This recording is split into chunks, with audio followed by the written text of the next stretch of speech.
Queridos hermanos, estamos celebrando el último domingo durante el año, la solemnidad de Cristo Rey.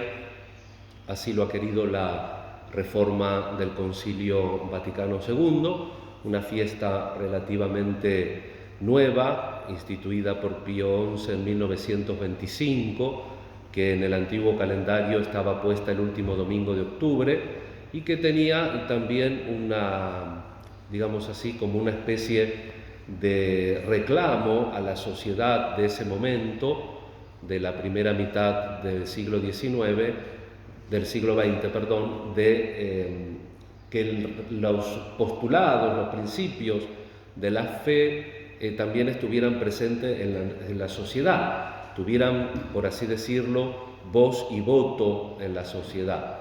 Tuvo un papel muy importante en ese momento la acción católica. Se trató de que los partidos políticos tengan una influencia cristiana.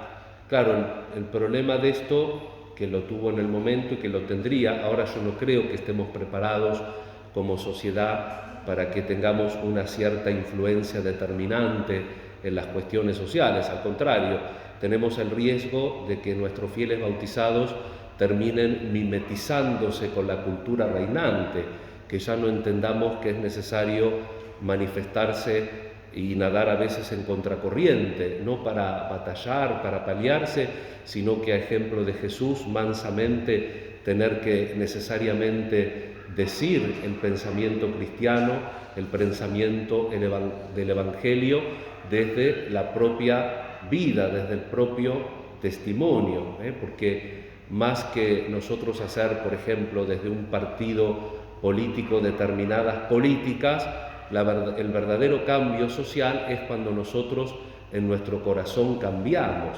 Y esa es la perspectiva que la palabra de Dios nos da en este ciclo A. Durante el ciclo A, que terminamos Dios mediante el próximo sábado, el domingo que viene, el sábado a la tarde, después de las 3 de la tarde, comienza el primer domingo de Adviento. Es el año nuevo litúrgico. Para la liturgia ya es el 2021. Por eso el leccionario interferial ya es año impar y comenzamos con la letra B. Este año hemos meditado el Evangelio de Mateo. A partir del próximo domingo, durante el año litúrgico, la mayor parte de ellos vamos a meditar el Evangelio según San Marcos. Y en este ciclo A hemos tenido estos últimos 3 domingos la perspectiva de la parusía, de la última venida del Señor, y hemos tenido 2 parábolas para las personas que hemos conocido a Dios, que hemos vivido en la fe, que conocemos la verdadera religión, porque nos ascribimos a la revelación del Señor. Y esas son las parábolas de las vírgenes necias y las prudentes de hace 2 domingos atrás, y la parábola de los talentos del domingo pasado. Esas parábolas interpelan en el juicio último a las personas que hemos vivido con la fe, que hemos escuchado el Evangelio y que hemos tratado, como hemos podido, de seguir las enseñanzas de Jesús. Y entendemos que tenemos que tener una vida que haya buscado vivir para el Señor. Es el símbolo del aceite para las antorchas. Uno no puede vivir la vida por otro. Cada uno tiene que vivir su propia vida y tenemos que comprar el aceite en la medida que nos gastamos para Dios. Y los talentos también. Los talentos nos exigen que nosotros todo lo que tenemos lo pongamos a disposición del otro. Los talentos nos exigen que nosotros vivamos a conciencia los mandamientos y mostremos con el ejemplo vivo de nuestra existencia que vale la pena seguir la ley del Señor. Y hoy, por supuesto, porque estamos celebrando la solemnidad de Cristo Rey, es una imagen, el reino de Dios, que utiliza el Concilio Vaticano II en la Constitución dogmática sobre la Iglesia Lumen Gentium, la luz de las gentes. Una de las imágenes es la imagen bíblica del reino. En griego, reino se dice basileia, y el Lumen Gentium habla de que el reinado de Cristo es una basileia, un reinado en sentido activo y una basileia en sentido pasivo. En sentido activo es cuando Jesús reina en mi corazón. Y como decíamos al inicio de la misa, cuando con libertad escucho su palabra y la vivo. Ayer era la memoria obligatoria de la presentación de la Virgen y el texto del Evangelio de esa memoria era el famoso texto que ya conocemos bien, cuando la mamá y los primos de Jesús lo buscan, los así llamados hermanos. Tu madre y tus hermanos te buscan. Y Jesús dice: ¿quiénes son mi madre? ¿Quiénes son mis hermanos? Aquellos que escuchan la palabra de Dios y la cumplen. Cuando nosotros escuchamos la palabra de Dios y hacemos el esfuerzo, por supuesto, siempre con imperfecciones, porque somos frágiles, de vivirla, hacemos el esfuerzo de vivir esa palabra, pertenecemos a la basileia en sentido activo, porque Dios reina en mi corazón, porque le digo que sí, porque trato de manejarme con sus principios, reino de la verdad, de la justicia, del amor y de la paz. Pero también el reino o la basileia de Dios es en sentido pasivo, es decir, que Él reina también necesariamente sobre el mundo y por tanto todas las personas, desde Adán hasta el último hombre, también están bajo la realeza de Jesús. Y en ese sentido, cuando a Él no lo conocen, está este tercer pasaje que nos ofrece el maravilloso capítulo 25 del Evangelio de Mateo, las obras de misericordia. Dice el Señor Jesús que cuando venga el Hijo del Hombre en la gloria, al fin de los tiempos, se sentará en su trono glorioso. Y ahora toca examinar a los que están en la basileia en el sentido pasivo, considerando ese reino como la presencia de Dios en el mundo, pero que la libertad de la persona, por H o por B, como decimos en el lenguaje cotidiano, no ha llegado a conocer a Cristo, no ha practicado ni vivido ninguna forma de religión, o ha vivido una religión distinta a la religión revelada. Entonces, ¿cuál va a ser el criterio del juicio? El criterio del juicio va a ser entonces las obras de misericordia. La imagen bíblica es muy sencilla, es muy conocida. La oveja es signo de mansedumbre, la oveja uno le despierta ternura, hay que cuidarla. Entonces los de la derecha son la oveja y la cabra es un poco más rebelde, es como más primitiva. Vieron que inclusive vulgarmente se dice, loco como una cabra. Entonces, estas dos imágenes muy claras, el Señor dice, los de la derecha, vengan benditos, hereden el reino que fue preparado para ustedes desde la creación del mundo. ¿Por qué? Porque tuve hambre y me dieron de comer, tuve sed y me dieron de beber. ¿Cuándo? ¿Cuándo te vimos así? Cuando lo hicieron con el necesitado, lo hicieron conmigo. Y por el contrario, vayan al fuego eterno preparado para el diablo y sus ángeles. ¿Por qué? Porque tuve hambre y no me dieron de comer, tuve sed y no me dieron de beber, estaba desnudo y no me vistieron, estaba enfermo, forastero, preso y no me asistieron. ¿Cuándo? Cuando no lo hicieron con el que lo necesitaba. Y fíjense que no dice Jesús la calidad moral del que tiene que ser asistenciado, el que tiene que ser ayudado.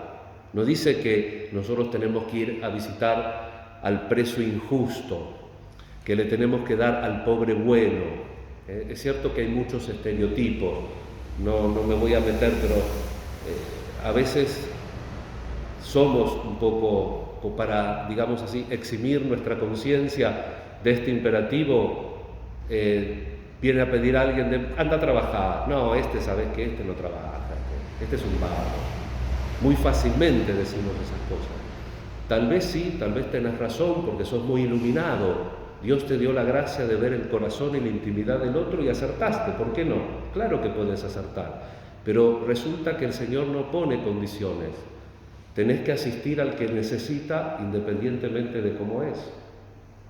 Entonces tenemos que pedir al Señor una gracia a nosotros de la visión espiritual, una gracia de saber usar bien nuestra libertad, una gracia de alguna vez en la vida tomar las riendas de nuestra vida y ejercitar la voluntad. No podemos siempre hacer lo que nos gusta, no podemos hacer siempre lo que sentimos, eso sería estupendo, pero tenemos que hacer lo que el Señor nos pide. Y lo tenemos que hacer libremente, es decir, convencidos, no porque Él me obliga, porque Él tampoco quiere títeres, sino que Él quiere personas libres que libremente estén en este reino y hagan activa esa basileia que el Señor existe y está, porque nos dice la teología dogmática que si por un instante el Señor desapareciera de la creación, todo automáticamente se subsumiría en la nada. No nos conviene eso.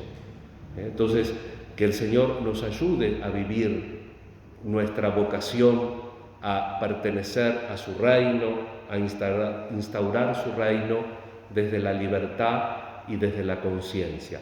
Pero para eso hay que hacer ese camino de las dos parábolas de los domingos anteriores.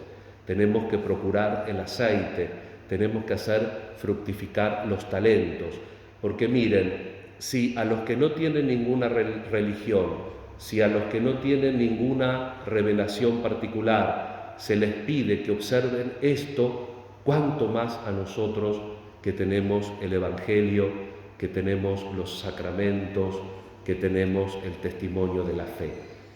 El Señor es Rey, vamos a pedir que el Señor reine en nuestro corazón, que seamos testigos del amor de Dios en nuestra vida y que ayudemos a nuestra voluntad a afirmarse a esos principios de la fe que valen para todos los tiempos y que nunca han engañado el crecimiento del bien y de la verdad en la persona. ¿Para qué? Para que eso se note en la sociedad. Vamos a pedir especialmente en los países que la acción católica fue importante en su momento, como yo viví 10 años en España fue muy importante y ahora está la acción católica reducida prácticamente al recuerdo de hoy y poco más. Aquí también en la Argentina hizo mucho la acción católica. Nosotros tenemos en nuestra comunidad personas de la acción católica que o por historia o por compromiso actual están transitando en este apostolado tan importante de la Iglesia. Vamos a pedir para ellos fuerza, vamos a pedir para ellos la luz del Señor, que los ilumine, porque lo que no hagan libremente no lo van a poder hacer. Dios no los va a obligar, como Dios no nos obliga a ninguno a ser buenos. Pero Dios nos habla para que en el momento decisivo no nos quedemos sin aceite, para que en el momento decisivo no nos manden con las cabras. Que la Iglesia sea un testimonio en el mundo, porque cada uno de nosotros libremente queremos que Cristo reine en nuestra vida y en nuestros corazones. Nos encomendamos especialmente también a la Reina, a la Virgen, para que ella bondadosamente nos estimule a que como ella escuchemos la palabra de Dios y la guardemos en nuestro corazón. Que así sea.